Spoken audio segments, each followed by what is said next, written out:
Hello students, आज का जो हमारा टॉपिक है वो है डीएनए लाइगेज। डीएनए लाइगेज जो एंजाइम है, बेसिकली एक एंजाइम है। ये एंजाइम आपका रिकॉम्बिनेंट डीएनए टेक्नोलॉजी में यूज़ करे जाने वाला एक नेक्स्ट टूल है, क्योंकि हम पिछले कुछ वीडियोस में आरडीएनए टेक्नोलॉजी के बारे में पढ़ रहे हैं। तो वहाँ पे हमने क्लोनिंग वेक्टर के बारे में पढ़ा, फिर हमने रेस्ट्रिक्शन एंजाइम के बारे में पढ़ा, और जो नेक्स्ट जो एंजाइम है वो है डीएनए लाइगेज। तो पहले डीएनए लाइगेज के बारे में थोड़ा जान लेते हैं। तो इसे सबसे पहले डिस्कवर किया था 1967 में Gellert and Lehmann and his team. उनकी जो लेबोरेटरी थी, इन्होंने डीएनए लाइगेज के बारे में पता लगाया कि डीएनए लाइगेज एंजाइम क्या है, कहाँ पाया जाता है, और हमें कैसे हम उसे आइसोलेट कर सकते हैं और इसका क्या यूज़ है।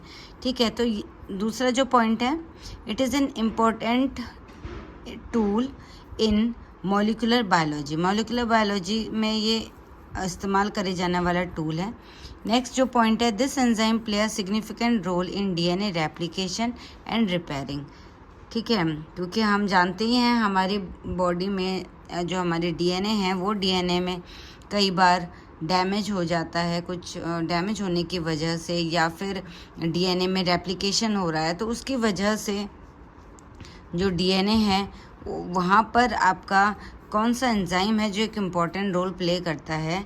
बैक्टीरिया में पाया जाने वाला ये एंजाइम, ठीक है, इसे हम बोलते हैं डीएनए लाइगेज, जो कि डीएनए रेप्लिकेशन और रिपेयरिंग में ये एक सिग्निफिकेंट रोल प्ले करता है। ठीक है, नेक्स्ट पॉइंट है, it act like a glue which bind different piece of DNA together। ठीक है, क्योंकि हम यहाँ पे कह रहे हैं कि ये जो डीएनए लाइगेज है, इसे हम आगे भी पढ़ेंगे कि आरडीएनए टेक्नोलॉजी में डीएनए लाइगेज कैसे वर्क करता है। तो यहाँ पे हमने इसको वर्ड दिया है ग्लू। ग्लू आप जानते ही हैं, जो चिपकाने का काम करता है, जॉइन करने का काम करता है, ठीक है, पेस्ट करने का काम करता है।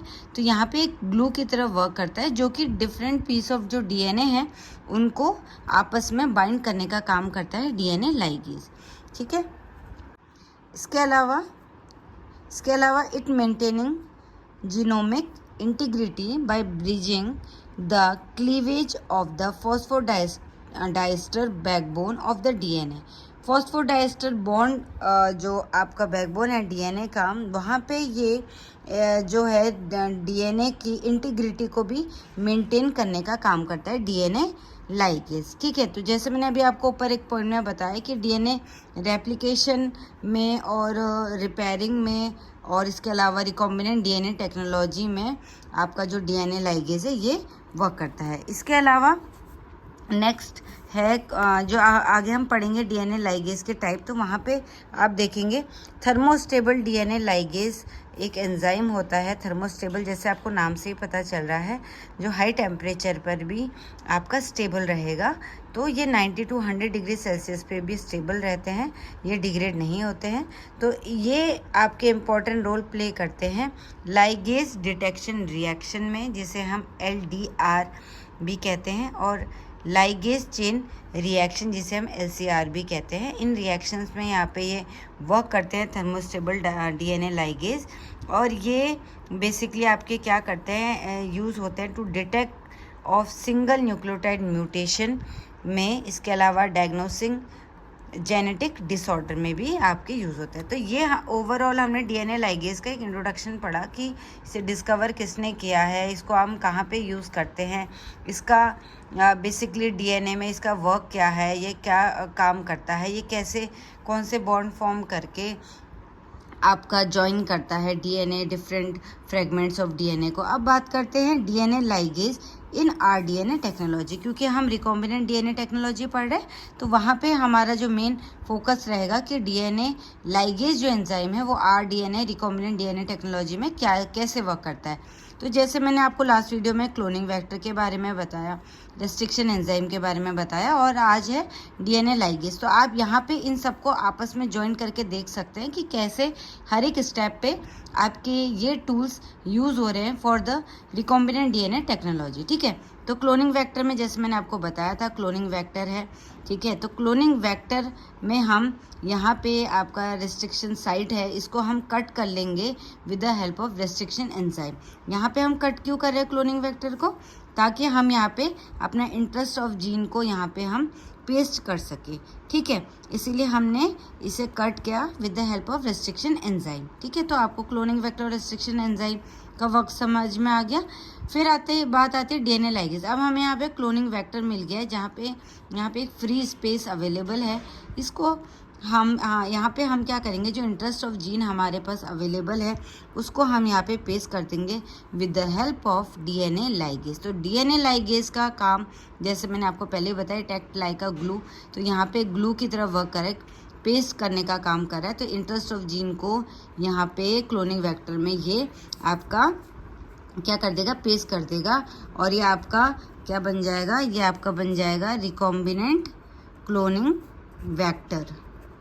क्लोनिंग वेक्टर, ठीक है। इन रिकॉम्बिनेंट डीएनए टेक्नोलॉजी में डीएनए लाइगेज जो है जॉइन या पेस्ट करने का काम करता है क्लोनिंग वेक्टर को इंटरेस्ट जीन के साथ में थ्रू द फॉस्फोडाइस्टर बॉन्ड। जैसे मैंने आपको अभी पहले बताया कि यहाँ पे जो हमारा क्लोनिंग वेक्टर है और जो हमारा इंटरेस्ट ऑफ जीन है, उन दोनों को आपस में ज्वाइन करने का काम करेगा with the help of phosphodiester bond के थ्रू। ये काम करेगा, मतलब फॉस्फोडाइस्टर बॉन्ड बना देगा उन दोनों के बीच में। अब बात करते हैं टाइप ऑफ डीएनए लाइगेज। तो ये कितने टाइप्स के होते हैं। पहला आता है ई कोलाई डीएनए लाइगेज। ठीक है, तो ये जो ई कोलाई डीएनए लाइगेज है, ये जो एंजाइम होता है ये इनकोडेड होता है बाय लिक जीन। ठीक है, इसमें लिक जीन, ये एलआईजी जीन यहाँ पे प्रेजेंट होता है। दूसरा पॉइंट है इन ई कोलाई एंड प्रोकैरियोटिक्स जो आपके रहते हैं, उनमें ये जो डीएनए लाइगेज जो एंजाइम है, ये क्या काम करते हैं, ये यहाँ पे एनर्जी यूज़ करते हैं by cleaving nicotinamide adenine dinucleotide, जिसे हम NDA भी बोलते हैं। ठीक है, to create a phosphodiester bond. जैसे मैंने आपको बताया, फॉस्फोडाइस्टर बॉन्ड बनाएगा जब दो डीएनए फ्रेगमेंट्स को आपस में ज्वाइन करेगा। ठीक है, तो उसको एनर्जी की भी रिक्वायरमेंट होगी, तो वो एनर्जी इसको यहाँ पे NAD के थ्रू ऑब्टेन होगी। ठीक है, तो इससे हम बोलेंगे E coli DNA ligase enzyme. ठीक है, दूसरा जो आपका डीएनए लाइगेज का दूसरा टाइप है, जिसे हम बोलते हैं T4। The T4 DNA ligase, ये हमें बैक्टीरियोफेज T4 से ऑब्टेन होता है, जो कि आपके क्या होते हैं, जो बैक्टीरिया फेज जो होते हैं वो ई कोलाई बैक्टीरिया को इन्फेक्ट कर देते हैं। ठीक है, तो ये हमारा बैक्टीरिया फेज T4 से हमें ऑब्टेन होता है। दूसरा पॉइंट है T4 ligase most commonly use in lab research, मतलब सबसे ज़्यादा यूज़ करी जाने वाला जो है T4 लाइगेज एंजाइम है। इट कैन लाइगेट इधर कोसिव और ब्लंट एंड्स। ठीक है, कोसिव या ब्लंट एंड को ये आपका करता है। इसके अलावा oligonucleotides as well as RNA and RNA DNA hybrids, इनको भी आपस में ज्वाइन करने का काम करता है T4 ligase enzyme.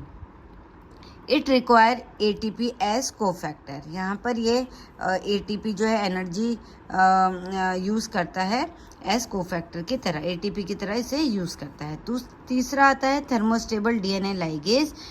It is जैसे मैंने आपको पहले ही बताया, थर्मोस्टेबल मतलब जो हाई टेम्परेचर पर भी स्टेबल रहेगा। It is essential reagent in PCR क्या है, पॉलीमरेज चेन रिएक्शन।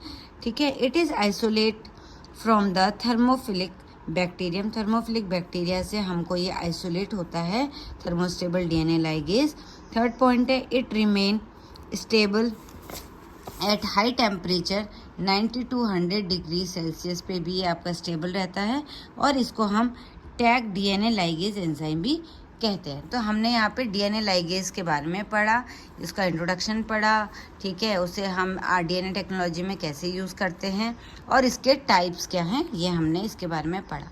अब नेक्स्ट वीडियो में हम बात करेंगे रिकॉम्बिनेंट डीएनए टेक्नोलॉजी में ये सारे जो हम टूल्स हैं, इन्हें यूज़ करके हम कैसे अपना जो है यूज़फुल प्रोडक्ट बना सकते हैं रिकॉम्बिनेंट डीएनए टेक्नोलॉजी के थ्रू, वो हम नेक्स्ट वीडियो में डिस्कस करेंगे।